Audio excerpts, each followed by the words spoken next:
आज दक्षिणेचे जण आंबेडकर म्हणून ओळखलं जातं. त्या पेरियारांची आज जयंती आहे. तर पेरियारांचा जो प्रवास चालू झाला तर त्याच्यामध्ये एक महत्त्वाची घटना घडली. ते काशीला गेले होते. तर त्यांना तो जातीगत भेदभावाचा सामना करावा लागला. तिथून त्यांच्या जीवनामध्ये एक कल किंवा एक टर्निंग पॉईंट झाला. त्यानंतर जो वायकॉम येथे जो सत्याग्रह झाला 1925ला, तिथून त्यांनी एक राजकीय पर्याय निवडला किंवा एक ज्या पार्टीमध्ये होते पार्टी सोडून स्वतःचा एक वेगळा पक्ष त्यांनी स्थापन केला. त्या पक्षाचं नाव होतं जस्टिस पार्टी. त्या पक्षाच्या ह्याच्याकडे त्यांनी एक आंदोलन चालू केलं. त्याचं नाव होतं आत्मसन्मान आंदोलन. त्या आंदोलन याच्यासाठी होतं की मानसिक गुलामगिरी आणि एक जे समाजातील जे वंचित वर्ग आहेत, दलित, आदिवासी आणि पिछडे यांना प्रतिनिधित्व मिळवून देण्यासाठी हे आंदोलन होतं.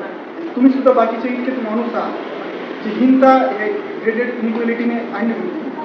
स्वतःचा सन्मान करा. तुमची जी आयडेंटिटी असो, जेंडर आयडेंटिटी असो, कास्ट आयडेंटिटी असो, दलित असो, आदिवासी असो, पिछडे असो किंवा अल्पसंख्याक असो, त्याचा एक सन्मान करा.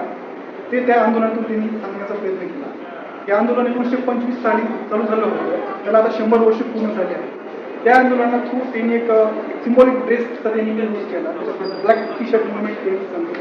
तुम्हाला पांढऱ्या रंगाची महिमा करणारे अनेक लोक दिसतील, पण त्यांनी काळ्या रंगाचा आहे त्याला काळा रंग.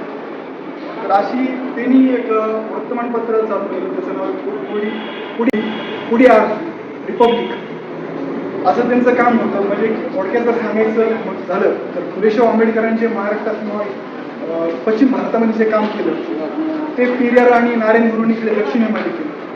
आणि वेगळं पण त्याच्यामध्ये असं दिसून येतं आपल्याला की पेरियारांनी एक राजकीय पर्याय उभा केला आणि तो आजपर्यंत एका सक्सेसफुली रन करत आहे. हे त्यांचं एक फेमस वाक्य आहे, जर समजा समानता मागणी किंवा इक्विटी मागणी, जर बटवारा जर विभाजन असेल तर कंटिन्यू ते मागतच राहील. त्यासाठी हे असे पेरियारांची आज जयंती. तुम्ही सर्व इथं उपस्थित राहिला त्यामुळे तुमच्या सर्वांचे आभार.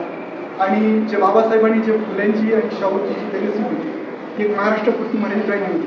तर ऑल इंडिया लेवलला त्यांनी कसं हे केलं, जसे हे वंचित समूहाचे नायक केलं, ज्यांची जयंती असो किंवा पुण्यतिथी असो आपल्याला ही साजरी केली पाहिजे.